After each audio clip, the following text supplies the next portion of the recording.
Definitely not the starters. You're on the End of the Bench podcast from 100.7 The Score. I'm Mike Hebert, owner of Cantex Roofing and Construction. Every day is game day, and we'll get it right when it comes to your roofing, construction, windows, and mirrors. Call Cantex Roofing and Construction today. Together, we are one serving you. Welcome in. 100.7 The Score. It's the End of the Bench. We're live, Craig. Yeah, we're live. We're live. It is the End of the Bench. 100.7 The Score. Craig Wells, Rob Breaux, Lucas White. Developing situation there in the NBA this morning, as we'll get into that today. Some arrests being made.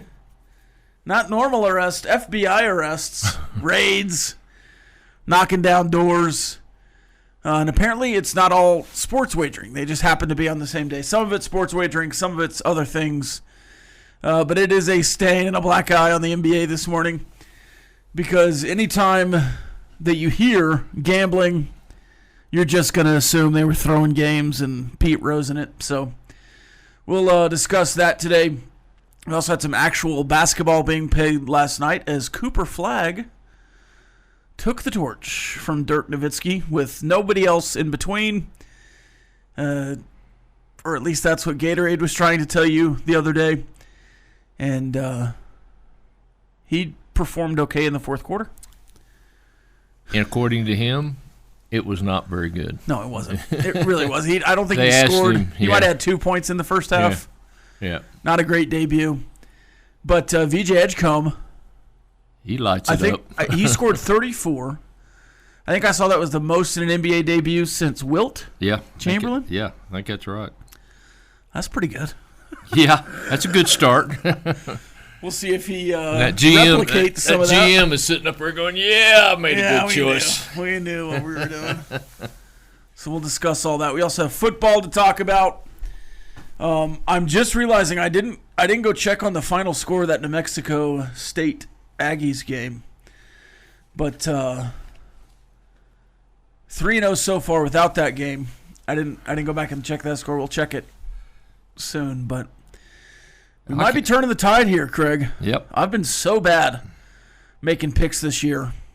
Well, maybe we might be turning the tide this week. Maybe we ought to do it all Tuesday and Wednesday games only. So yeah. Well, So last week on Tuesday, I picked all those favorites. Yep. Missouri State wins in overtime. Missouri State wins in overtime. Okay. So 3-1, not bad. You were close. Overtime. Yeah, took it overtime. That's not bad. Tonight, Red Raider football with Joey McGuire. The Vikings-Chargers both on Double T 97.3. One after the other. And that starts at 6 o'clock. Right after Tech Talk, who is live at Twin Peaks.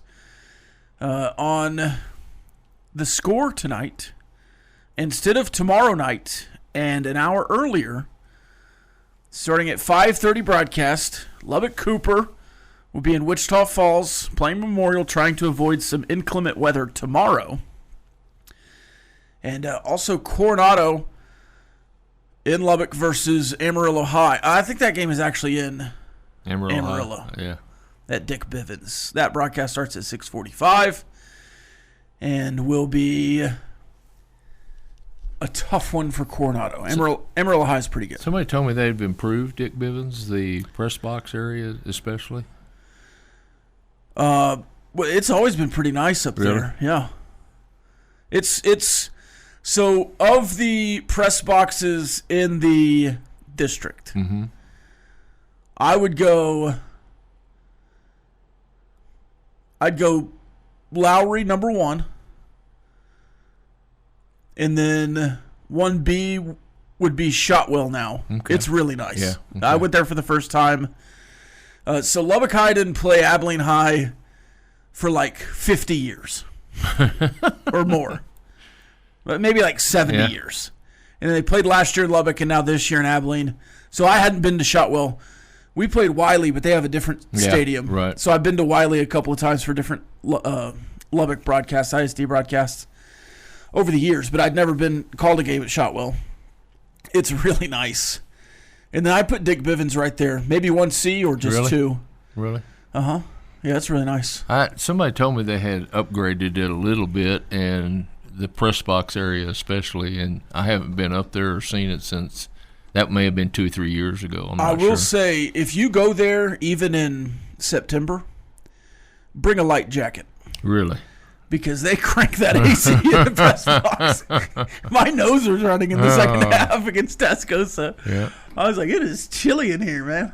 And Shotwell, that was just recent, wasn't it? Yeah, last year they finished it. Yeah, and it is really nice. Really? Really nice, yeah. And there's a bunch of playoff games in that stadium. I guess it's just so centrally located for Metroplex and West Texas that it's a good landing spot for that and ACU Stadium. I mean, the Shotwell press box is now just a building. Yeah. On the back end of there's a big lobby that you walk into with the elevator. There's a desk. It looks like a school lobby. Yeah.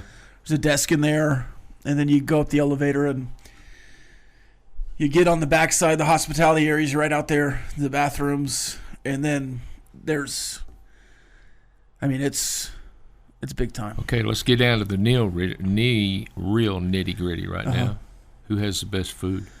So that's why I put Lowry number one. I didn't eat at Shotwell, but it looked like a really nice barbecue catering situation. But Riversmiths does the press box at Lowry. And then Dick Bivens, they've got chili dogs and pizza every week. That's just what they do. Really? And they're pre-chilied. Yeah. So it's just a case of chili dogs and pizza. Huh. Okay. So they do it pretty nice. I'd probably put San Angelo lower on the list, just of the district. But those are the press boxes, because every time you go to Amarillo, you go to Dick Bivens. Every time you come to Lubbock, you go to Lowry. Have you ever done a game outside in the stands? Not for football, no. Okay, but you have for basketball. Basketball, there's been some tenuous situations. Because I've been to some pretty small arenas. I think it was maybe Tulia. I did an Estacado game, and they have a courtside table, but that's where the home broadcast sits. And that was a playoff game, and it was neutral site. Yeah, I think maybe it was Slayton. I was doing a pickup game for Slayton or something. Anyways, we're in Tulia playing a playoff game. And I'm on the second deck, down where the plug is. Yeah. Like on the free throw line, upstairs with the opposing teams, fans. It was like a girls' playoff game. So that was probably the furthest away from action I've been. But if you go to Amarillo for a baseball game, you're down behind home plate, like on the fence. On a table? Yeah, you just bring your own table. Yeah. Pretty much all the baseball games, you just bring your own table. Yeah. Yep. Baseball, softball. Because I was just the Lubbock press boxes, you have space. Yeah. But anywhere you travel you're outside. I was just thinking you'd have to do a halftime show so you could go to the concession stand and come back. You can go during the inning there in Amarillo because you're right beside it. More after this. 100.7 The Score. Definitely not the starters. You're on the End of the Bench podcast from 100.7 The Score. Welcome back. 100.7 The Score. It's the end of the bench. Vikings Chargers tonight on Thursday Night Football. The Chargers trying to get back on track, honestly. The Vikings just lost the game, I believe, to the Eagles, but trying to do the same.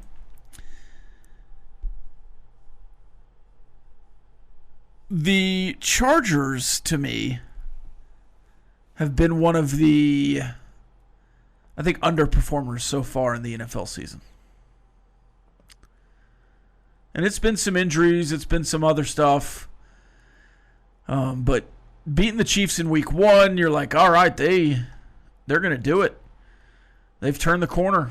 And close your ears, Lucas. But Really, every time you think the Chargers have turned the corner, it's something's around the corner that's going to scare them and turn them back around. It's injuries.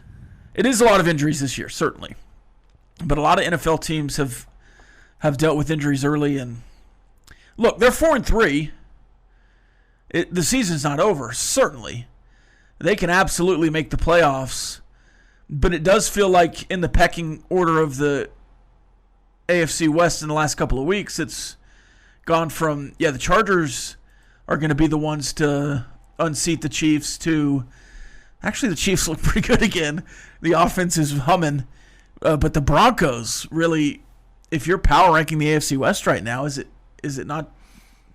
I mean, obviously the Chiefs get a lot of respect because they've been there and done that for 9 years straight. But, I mean, are the Broncos the best team in the AFC West right now?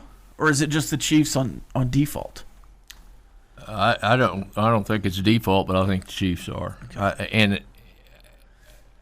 I think Denver is right there behind them because they win. It's not because, I mean, they're winning right now. And I think Sean Payton, I think Bo Nix is playing well. But a lot of that to me, and I'll go back to what Lucas just said, I don't know how good the Chargers are because I don't think they've played with a complete outfit yet, especially in the offensive line. They've been, and, if you don't, Herbert's been, trying to throw under duress for 5 years now, and he thought he had that fixed, but injuries have negated that. So are the Chargers capable of being one of the best teams, if not the best team? Yes, if they're healthy.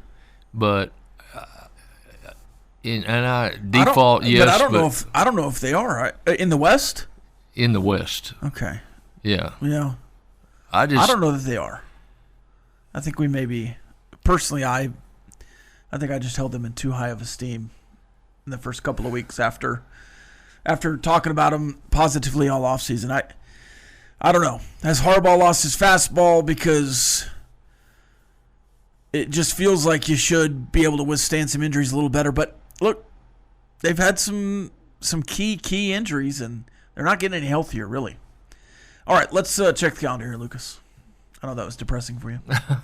Your daily look at what's happening in the world of sports, birthdays, and holidays. Let's check the calendar. Hopefully Lucas doesn't cash in on this, but it's National Slap Your Coworker Day. Hey, Clint, I just want to talk. Come here. What? Who sat down and said, hey, let's slap people and make a day out of it? They've got tags on these. It's like cultural or federal or food and beverage. This one's fun. Yeah. It's fun. It's fun to get slapped by your coworker. Yeah, Clint, I just want to talk, man. It's National iPod Day. I didn't know those things were still kicking. My phone started playing a song that I've never listened to before this morning during the show. I'm still looking for my right iPod with Find a Phone. I can't find it. I got my left one, but I can't find my right one. Your headphone, your AirPod? Yeah. Yeah, I'm looking for mine right now, too. I think they died, and they're just, like, somewhere in my apartment. I'll find them. It's also National Paralegal Day and TV Talk Show Host Day. And I was not aware of this, or I would have worn mine, but also National Crocs Day. Do you have a pair of Crocs, Craig? I do. Yep. You wear them to walk the dog, or no, I don't. Take out the trash? I kind of wear them around the house during the winter because they're lined, and and I'll wear them around the house during the winter. Those fur-lined Crocs are nice. Yeah. It's also National Horror Movie Day. Do you have a favorite horror movie? Nothing that jumps right off the page at me. I was a big fan of the Saw series. I don't know that it was a horror movie, but The Birds. Yeah, I would. That kind of thriller. It made me jump in my seat. My sister watched that as a youth. Yeah. And is still terrified of flocks of birds. Is that right? I walked out of this building every once in a while. You walk out and about 1,000 grackles fly over your head, and you're like, oh, that's. Well, go to a Tech baseball game about 5:30 in the afternoon. You're all flying around. You're sitting up there in the stands thinking, I hope they don't come this way. Yeah. And National Boston Cream Pie Day. I don't think I've ever had one of those, but it's good. It certainly looks good. Yeah, it's good. Lucas? Ryan Reynolds celebrating his 49th birthday today. Then we also have Weird Al turning 66. Dwight Yoakam turning 69. Nick Bosa turning 28. Then we have guitarist Josh Montgomery, who was a former guitarist for the Somerset, the band that I saw actually last week. He was one of the founding members that's no longer with the band. I would say his sons did pretty well last night. LeVar Ball turned 58. And then two individuals that would have had a birthday today. Pele would have had a birthday. And John Heisman would have had a birthday. Former Georgia Tech coach. What's he famous for? I don't know, just some little trophy, I guess. 222-0 over Cumberland. There you go. And then birthday celebrated here in the building, Chuck Hines. That's important. The legend, Chuck Hines. Yep.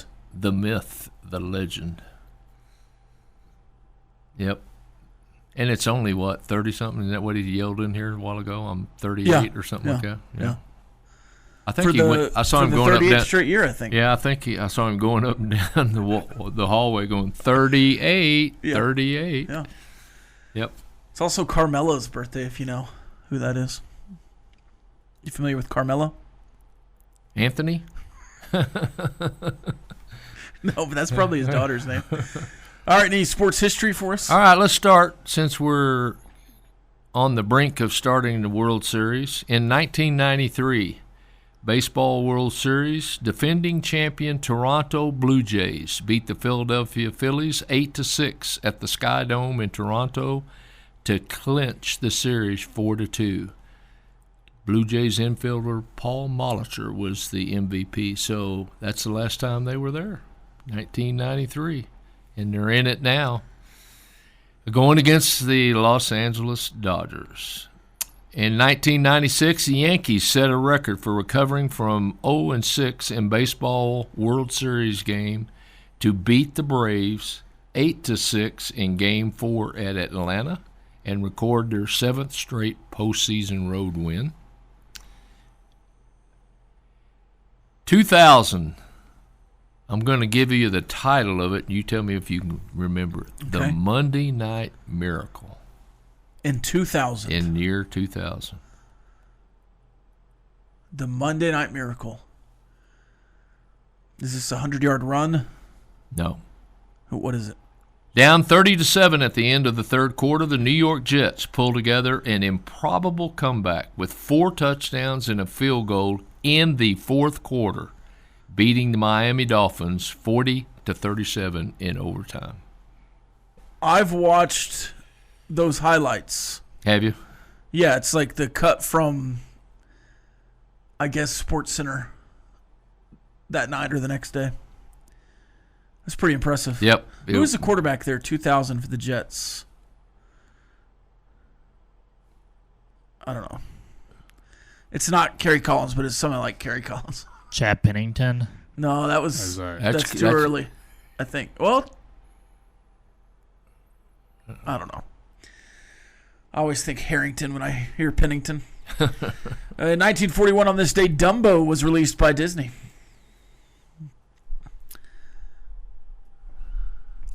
More after this. Playing time is not required. This is the End of the Bench podcast from 100.7 The Score. Welcome back.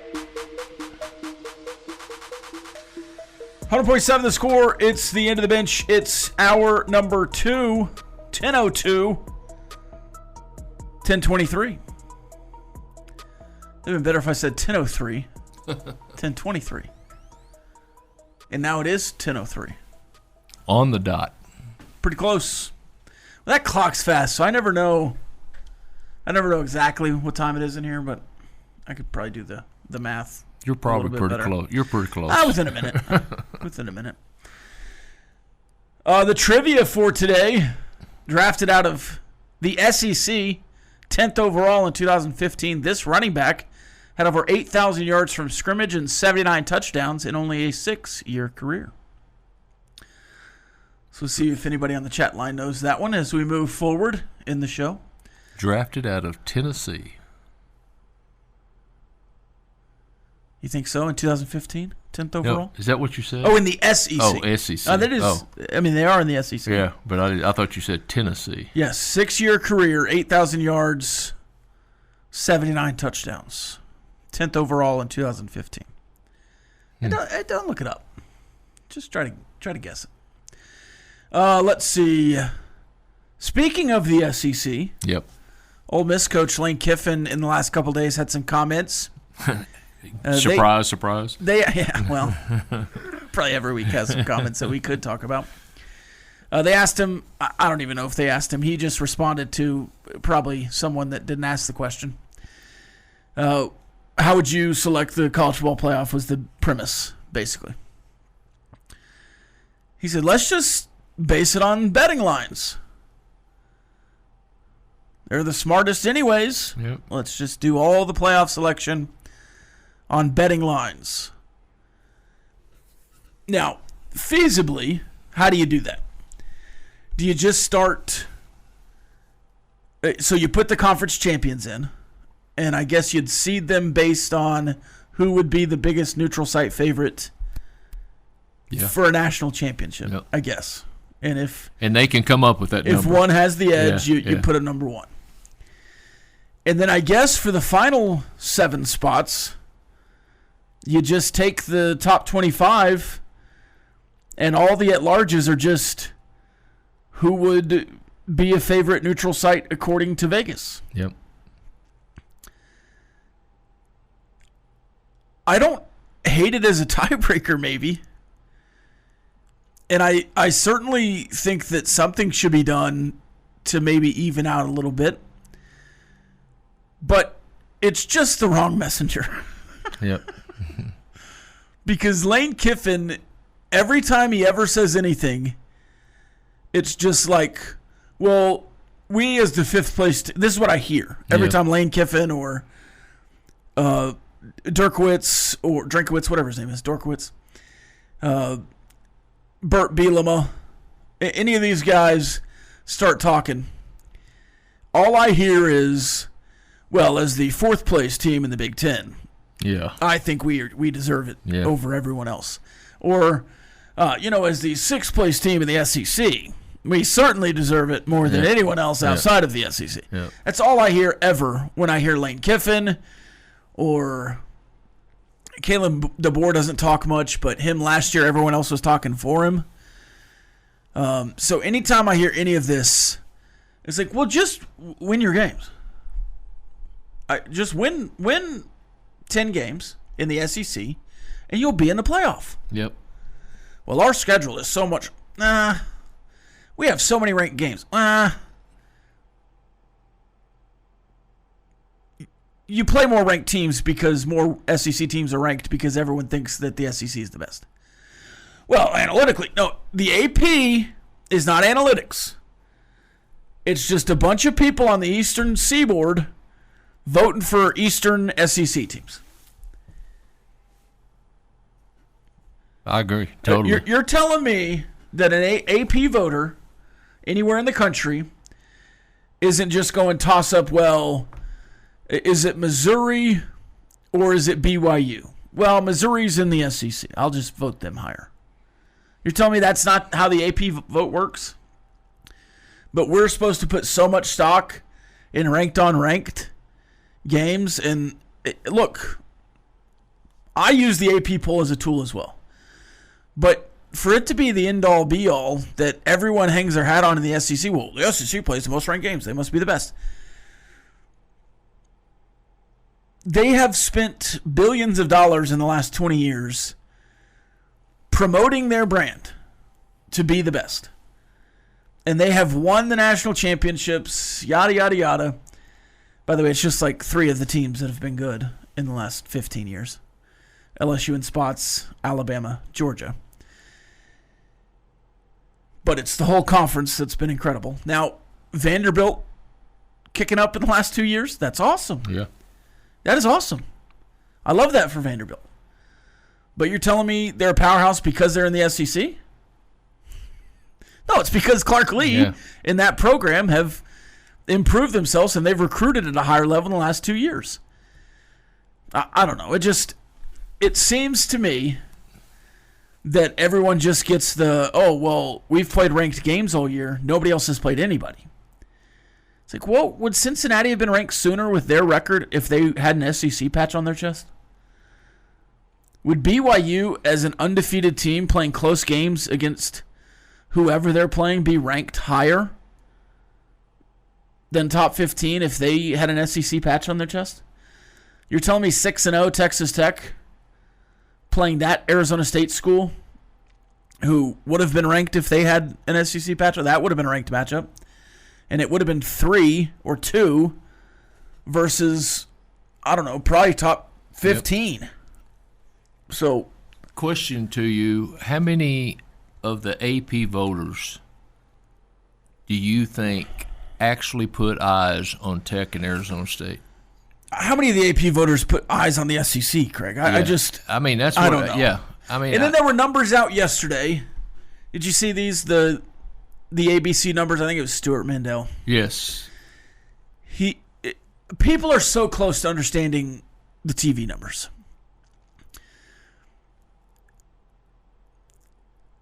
Everybody watches ABC and Fox.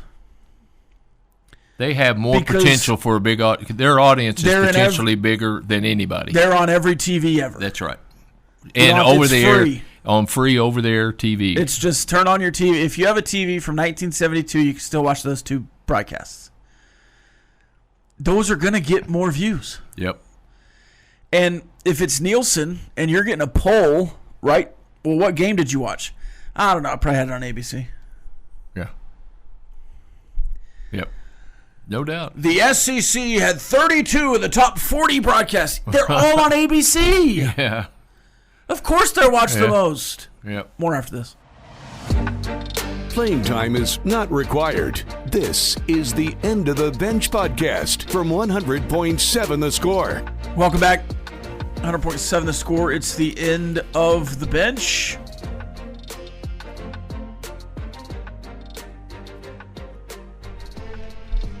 Lucas, did you have any highs and lows? I had a one low. Okay. Give me a second to get to it. Got distracted in the last segment. I was just waiting. Waiting my turn, just patiently waiting. Go ahead. But since the start of last season, 15 Power 4 programs have won 30% or fewer games against Power Conference opponents. But I have a list of the worst 8. Okay. Do you have any guesses? How many years? Since last season. Oh, since last season. Oklahoma State. They are 1-14 with a 6.7%. And they beat Arkansas. They're not the worst? No, they are not the worst. Golly. Who's gone over against, and this is a Power 4 team against Power 4 teams? Oregon State. Well, they're not Power 4. This would be Big 12. So they're not considered Power Big 12, 4. SEC, ACC, Big 10. Okay. So it's like Rutgers. They're not the worst 8. They might be below. So here's a hint. Wake Forest. Wake Forest. Wake Forest. Nope. Kentucky. Kentucky is 1-12 with a 7.7%. Mississippi State. They are 1-12 as well with 7.7%. With a win over Arizona State. Northwestern. Not the worst 8. So at 0-15 with obviously a 0%, Purdue. Really? Okay. Yeah, I was getting there. I was working my way through the Big 10 here. And Purdue stunk last year. Yeah. Bad again this year. The other 4 in the worst 8 in order would be Florida State, 2-13. Dude, Florida State. There was a stat the other day that Mike Norvell just turned 44. They haven't won an ACC game since he was 42. Yeah. Yeah. So they're 2-13 with a 13.3%. And they Maryland. beat Alabama and Maryland. Maryland 20%. They are 3-12. So, Boy, they were picked pretty high last year or year before last. yeah, they had a bad conference season last year. They're 2-12. 3-12. 3-12. Yes. So they've lost a couple Big Ten games, but they were ranked pretty high, and it was through 5 weeks, I think. Miami, Maryland, and Texas Tech were the only teams that hadn't trailed all season. Yeah. Yeah. And also 20% at 3-12, a team that Wisconsin. I don't think I would have guessed Wisconsin. They are much worse than I thought they were. Yeah, that's definitely. Man, Luke Fickell, what happened to him? He got the dreaded vote of confidence this last week. So Yeah. I don't. Did you see Hugh Freeze begging for the vote of confidence? Yes. What is that? I don't know. Well, they are the last team on this list that I have. They're 3-11. They went 3-9 last year. 3-11. They've won a couple SEC games, I guess. And 21.4%. And that's over a 2-year period? Since the start of last season up to now. So a year and a half, yeah. Yeah, so you've got Auburn, Wisconsin, Maryland, Florida State, Mississippi State, Kentucky, Oklahoma State, and Purdue. Those are the 8 of the 15. I don't have the other 7, but those are the 8 worst. That's not great. Yeah, you don't want to be on that list. There's a list right now that hopefully, Texas Tech will get off of this year. It's teams who have not been ranked in the college football playoff poll since the beginning of the college football playoff poll. And I think that one is Maryland, Texas Tech, and Rutgers, potentially. 3 of the FBS teams basically have not been ranked at any point. Not FBS, it's the Power 5 at that time, but now Power 4. Everyone else has been ranked at some point in the last 10 years in the playoff poll, which means you basically have to be AP ranked in the final 4 or 5 weeks of the season. Everybody else has done it in the Power 5 at some point. I mean, you don't got to be top 10. It's just ranked, period, in a playoff poll. And Texas Tech's one of the schools that's not done that. Hopefully you get that off your... I see that stat every offseason. And every offseason it gets more and more painful.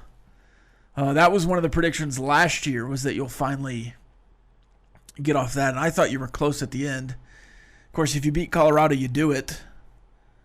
And just couldn't get that done. The only 2 teams without a win this year in NCAA college football. Period? Period. There's only 2. At the FBS level, there's only 2 defeated teams? Yeah. Winless teams. Right, defeated. Yeah. No, not undefeated, defeated. Defeated.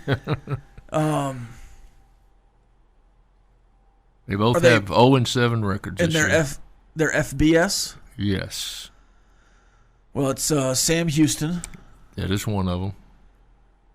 And is the other one Power 4? No. Oh, okay. I don't know. UMass. Oh, UMass. Yeah. 0-7, both of them. Oh, yeah. They're so bad that, was it Kent State beat them by 40? Was it Kent State? I think it was Kent State. Yeah. So, yeah, that's not great. Somebody asking if Snead was going to be here today, or is he off bailing out his third cousin after the FBI raid? No, he's going to be here today. Okay, every time I say something about the SEC propaganda wing, the SEC guys come out, and H-Cop's one of them. He said, here goes Rob, Big Ten Rob again, talking about how the Big 12 has the best players. If you just open up your ears and your heart and your mind a little bit and just listen to what I'm saying. I responded, I'm just telling you there's 5 teams better than everyone else in the country for now, And the rest of college football is way closer than you want to believe. And I respect the SEC propaganda machine. I think they're incredibly effective. And they've obviously gotten their mind virus into this HCOP texter. And then he responds, yeah, Baylor is definitely way closer to Georgia and Alabama when they can't even beat Auburn, who's winless in the SEC. See, I say something, you hear that. That's the SEC machine talking to you. Just open your ears and mind for just 1 second. I'm telling you, the top of the Big 12 and the middle of the SEC are closer than you're told. Yes, no doubt. Yeah. I'm telling you, not Baylor this year. I'm telling you, Texas Tech and BYU and Cincinnati and Arizona State would go be competitive. By the way, Baylor, competitive against Auburn. Arkansas, who's awful this year. Arkansas is really bad. Yep. Arkansas this year, who you would not call and again, the bowl game. Just throw out the bowl game. You didn't have any coordinators, and that was a bad look for Texas Tech, and does not factor into what I'm about to read. Arkansas, bad team, right? Bad SEC team.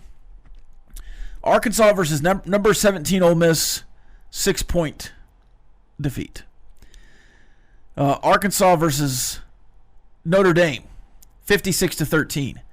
Arkansas versus Memphis, 1-point defeat. Arkansas versus Tennessee, 3-point. By the way, Tennessee number 12 in the country. Arkansas 34-31. Texas A&M, number 4 team in the country, the SEC, 45-42. I'm telling you that if Texas Tech this year was in the SEC, they'd be competitive. And people talk about the SEC to the Big 12 like there'd be blowouts week to week. And yes, if Baylor was in the SEC, they would be competitive. It wouldn't be blowouts every week like you're led to believe. And by the way, Georgia and Alabama are not the Georgia of Alabama as 5 years ago. I think the SEC's down this year. Playing time is not required. This is the End of the Bench podcast from 100.7 The Score. Welcome back, 100.7 The Score. It's the End of the Bench. Time for Ask The Benchwarmers. This comes from Clint, who says, Benchwarmers, who's your favorite SEC team? I really like how Vanderbilt plays. I don't love Diego Pavia generally. But I do love a cocky underdog, and they do fit that bill. I think they're really good. I think they can compete down the stretch this year. That's been their issue, Vanderbilt, that they hadn't really been built to last in the SEC. Certainly they fell off a little bit last year, but I think they can compete. If they beat Missouri this weekend, which is the top 15 matchup, and it probably deserves to be the college game day game of the week. But if they beat Missouri, they play Texas, Auburn, Kentucky, and Tennessee. We could be looking at an 11-1, 10-2, certainly Vanderbilt team, and they'll be in the playoffs. Yep. And I think in a playoff situation, I mean, we talk about guard play in the NCAA tournament. And, the best guard can lead a team certainly through an NCAA tournament just by getting hot. Couldn't a quarterback do the same? No doubt about it. The playoff system right it. now is a certain quarterback could get hot and lead a team, I think. I think Vanderbilt could win a national championship. Take away Diego Pavia from Vanderbilt, and you put in just a drop-back passer. They're not the same team. They're not even close. Not. I mean, a good drop-back passer. They're not the same team. For the same thing, I think the freshman or whatever he is, Ty Simpson in Alabama, I think he's playing really well. Boy, he is. Past the first week. He had a really bad first I'm going week, to surprise you. Who do you think my favorite he's playing SEC really team good. is? I'm probably going to get some flack for this. Is it Ole Miss? No. Although I am appreciating Lane Kiffin a little bit more every day, but I'm not there yet to say I like him. I wish I didn't like Lane Kiffin as much as I did. Yeah. Favorite Texas? OU. OU. Okay. Yeah. I like Venables. I like the way he runs his program. I don't know if he's ever going to get it to where they're competing with whoever's winning it every year, but I like OU's outcomes based on how they do it. I like. Oh, by the way, that's a big matchup in the SEC. Ole Miss, Oklahoma. Also on ABC. Probably get 6 million viewers. You know, Lane Kiffin is great for the SEC. I think he is. Yeah, he's going to win a national championship in Florida. Yeah. Stranger things have happened.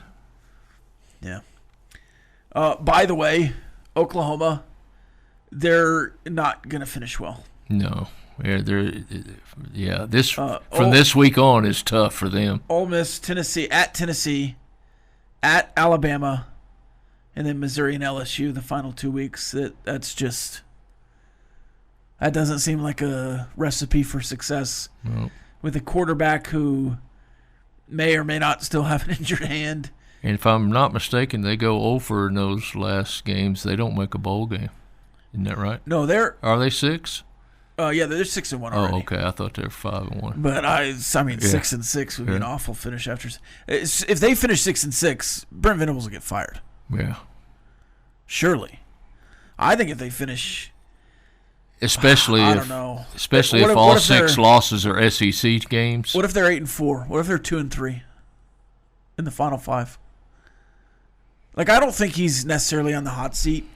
But a high-level program like that has done stranger things than freak out after a 6-1 start and an 8-4 finish. I think if he beats the best of those 5. Yeah, I don't think he'll get fired there. But yeah, I mean, 7. I don't know. 7-5. I don't think so. Because who are you going to go get? Bob Stoops, Lincoln Riley. Ooh. No. The return of the prodigal son. Oh, Lincoln Riley, man. There's somebody that might get fired if he doesn't win some the last. No, USC? You know what? You're right, because his buyout is tremendous. They don't care enough. They don't care enough. As it's pretty vocal, I'm a Mississippi State fan. Yeah, we knew it's kind of good. Yeah. We knew yours. Oh, man. The reason why is I have my dad's really good friend became the president of the university back in 2009. So we've been. So that was in your formative years of being a fan. Yeah. Yeah, I could see you latching on to something like that. So it's.